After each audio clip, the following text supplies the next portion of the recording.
আপনি যদি এখনই হুঙ্কার দেন আন্দোলনের তাহলে তো কারোরই কোনো কিছু হবে না। নাচাইতে গেলে কিন্তু নিজের নাচতে হয়, যে নাচায় সে কিন্তু ডাবল সমস্যায় থাকে। বিএনপি কিন্তু তখনই বলেছে এটার মধ্যে কোনো নোট অফ ডিসেন্ট নাই, সো এটা আমরা মানি। যেই জুলাই সনদের উপর ভিত্তি করে হ্যাঁ ভোট না ভোট হলো, হ্যাঁ ভোট জয়যুক্ত হয়েছে, সাধারণ মানুষ বেশিরভাগ মানুষ হ্যাঁ ভোটকে জয়যুক্ত করেছে এবং বিএনপিও নির্বাচনের আগে হ্যাঁ ভোটের পক্ষেই সবাইকে স্বাগত জানিয়েছিল।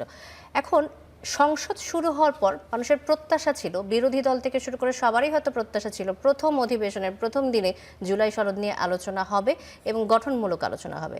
যেটি হয়নি বলেই কি বিরোধী দল থেকে এ ধরনের অভিযোগগুলো আসছে যে টালবাহানা করছে? দেখেন, এগুলো হলো হাস্যকর প্রশ্ন। হাস্যকর এই কারণে আমি বলছি, প্রথম যে সংসদ অধিবেশন বসে সেটা কিন্তু পরিচিতি পর্ব হতে হতেই সময় শেষ। দ্বিতীয় তারপরে একদিন কি হবে কি হবে না এইসব দুইটা অধিবেশনের দিন গিয়েছে। এখন তারা যে শেপ করেছে, যে ক্যাটাগরি ঢুকিয়ে ফেলেছে ফর্মুলার মধ্যে, সেই ফর্মুলার মধ্যে সবসময় সবকিছু হয় না। একটা অনির্বাচিত সরকার আর নির্বাচিত সরকার, আপনি খেয়াল করেন বিএনপি প্রত্যেকটা ব্যাপারে আর্গুমেন্ট করেছে। এই সংস্কার নিয়ে কথা বলার সময় বলেছে এটা সংস্কার, এটা ধূপে টিকার মতো না, প্রথম দিন থেকেই। তারপরে যখন বিএনপির টার্গেট কি ছিল, একটা ভালো নির্বাচন হয়, দেশের মানুষ যা চায়, অনেক দলেরও টার্গেট তাই থাকা উচিত, বিএনপি তাই মনে করেছে। এখন নির্বাচনের জন্য অন্যান্য দলেরও ছিল, কিন্তু নিজের বুঝটা বুঝে তারপরে। এখন বিএনপির আপনি দেখেন এই সংস্কার নিয়ে এত কথা বলছে, 31 দফার মধ্যে যা আছে বিএনপি 23 সালে যেটা ফ্লাশ হয়েছিল ফ্যাসিস্টের আমলে, তার 50% সংস্কার কিন্তু বিএনপি আপনার 31 দফার মধ্যেই আছে।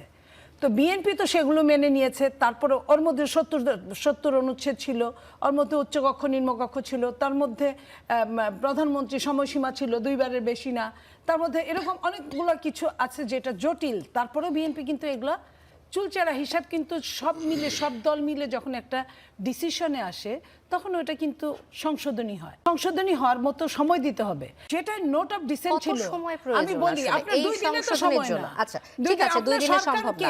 আমি ধরেন আমি আপনাকে বলি, ইলিগালি কথা বললে আগে সরকার যেটা বলেছে, আমি আপনার একটু শোনার সুযোগ দেন বলার। বলেছে যে 180 দিনের মধ্যে না হলে অটো পাস হবে। নিশ্চয়ই আপনার মনে আছে। 180 দিন তো অনেক দূরের ব্যাপার, কার্য দিবস মাত্র তো 2 কার্য দিবস গেল। আপনি যদি এখনই হুঙ্কার দেন আন্দোলনের তাহলে তো কারোরই কোনো কিছু হবে না। না সরকারি দল ভালো মতো থাকতে পারবে, না বিরোধী দল ভালো মতো থাকতে পারবে।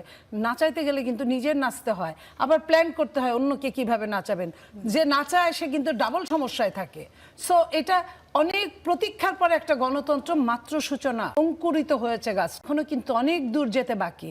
এই যে নিয়ে যে কথাগুলো বলছেন বিএনপি, তো সেই দিন আমি এই লাইনটা শেষ করি, যখন বিএনপি একরকম সিগনেচার নিল, আপনার আরেক রকম ভাবে সরকার প্রধান তৎকালীন ইন্টারিম যখন ঘোষণা দিল, সেখানে কোনো নোট অফ ডিসেন্ট ছিল না। বিএনপি কিন্তু তখনই বলেছে এটার মধ্যে কোনো নোট অফ ডিসেন্ট নাই, সো এটা আমরা মানি। কিন্তু মানি না বলছে, বলে রেখে দিছে।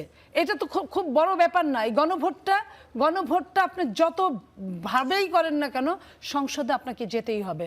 সংসদে 2/3 মেজরিটি যাদের থাকবে, সেটা যদি জামাতের থাকতো জামাতের প্রতি ডিপেন্ড হতো, সেটা যদি এনসিপির থাকতো এনসিপির প্রতি ডিপেন্ড হতো, এটাই স্বাভাবিক।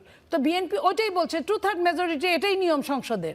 তাইলে সংসদের নিয়ম যদি তাই হয়, তাহলে আপনি আগেই যদি বুঝেন যে আপনার কিছুই হবে না বলে আপনি আশা ছেড়ে দিলেন আর আন্দোলনের ঘোষণা দিলেন, এটা তো ঠিক না। আপনাকে মানে কৌশলে আপনাকে বুঝিয়ে যে এই রাষ্ট্রটা সবার, বিরোধী দলের সরকারি দলের। আমি প্রশ্নটা করে ফেলি। আমি মনে হয় দ্বিতীয় দিনের মাথায় যখন এই ধরনের প্রোটেস্ট আসলো, সংসদের মধ্যে প্লে কার্ড ঘুরলো, যদিও এটা রীতির বাইরে, রেওয়াজের বাইরে, তারপরে যখন ঘুরলো তখন কি একটা নির্দেশনা দেওয়া উচিত ছিল না সরকারের পক্ষ থেকে, যে আমরা এভাবে করে জুলাই সনদটা শুরু করতে চাচ্ছি বা আগাতে চাচ্ছি, কোন একটা পরিকল্পনার কথা কি দিতে পারতো কিনা? আপনি নিশ্চয়ই সালাউদ্দিন সাহেব যে বক্তব্যটা দিয়েছে এটা সমস্ত জাতি শুনেছে, নিশ্চয়ই বিরোধী দল শুনেছে কি করা যাবে। আর তার কিন্তু ভাষণের মধ্যে এই 5-7 মিনিটের মধ্যে কিন্তু সবকিছুই বলা আছে, কিভাবে কি হবে, কি কোনটুকু করতে পারবে কোনটুকু করতে পারবে না। মানে সরকার আছে বলে সরকারের কাছে সমস্ত ক্ষমতার উৎস সরকার তা না, সমস্ত ক্ষমতার উৎস জনগণ। এবং এটার জন্য একটা সংবিধান আছে, সংবিধান এখনো বাতিল হয় নাই। সংবিধানের আন্ডারে গিয়ে আমি শেষ করি, হ্যাঁ, সংবিধানের আন্ডারে গিয়ে আপনাকে এই কার্য সমাধান করতে হবে।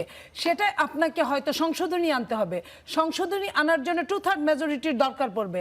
যখন আপনার হা জয়যুক্ত হয়েছে বলবে তখন তখনই ওটা সম্ভব হবে। এখন জয়যুক্ত হওয়ার জন্য যদি বিরোধী দল ভাড়া করে লোক আনতে পারে, আনুক, সরকারি দল থেকে নিক।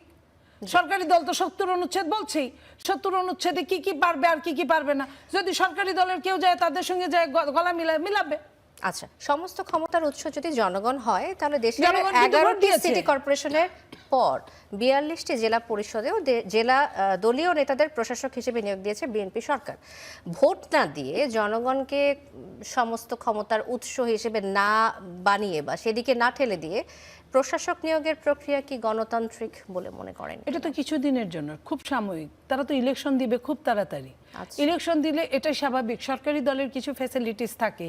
সরকারি দলে অনেকেই ছিল না, তাদের দল কিন্তু ইন্টারিম গভর্নমেন্টের সময় বিরাট বিরাট ফ্যাসিলিটিস নিয়েছে। সমস্ত বিশ্ববিদ্যালয় দখল করেছে, সমস্ত প্রশাসন দখল করেছে। আমরা কিন্তু কিছুই বলি না, আমরা কিন্তু কিছুই বলি না। আমরা কিন্তু বলেছি ইন্টারিম গভর্নমেন্ট কারো না কারো ঘাড়ের উপর সওয়ার হয়েছিল, আমরা দেখেছি, আমরা কিছু বলিনি। আমরা এখন যেটা যে কাউকে না কাউকে দায়িত্ব দিতে হবে। এখন আমি আপনাকে দায়িত্ব দিব, আরেকজনকে দায়িত্ব দিব, সে আমার কথা শুনবে না, সে আমার উল্টা হয়ে আবার আন্দোলন করবে। সেই টাইমটা তো আসলে 6 মাস 3 মাস তো আসলে একটা কি বলে ওটাকে হানিমুন পিরিয়ড বলে। হানিমুন পিরিয়ডে দুনিয়ার দ্বন্দ্ব কুন্দল হোক এটা চাই না। হানিমুন পিরিয়ড থাকতে থাকতেই এই সরকার নির্বাচনের একটা ঘোষণা দিয়ে দিবে, সেই নির্বাচনের জন্য কাজ করবে। এগুলো তো কিছুদিনের জন্য প্রশাসক এইখানে এটাকে সবকিছু যদি আমরা খালি জাস্টিফাই করি তাহলে বোধহয় ঠিক হবে না। ধন্যবাদ নীলুফার মনি, আমি আবার আসবো।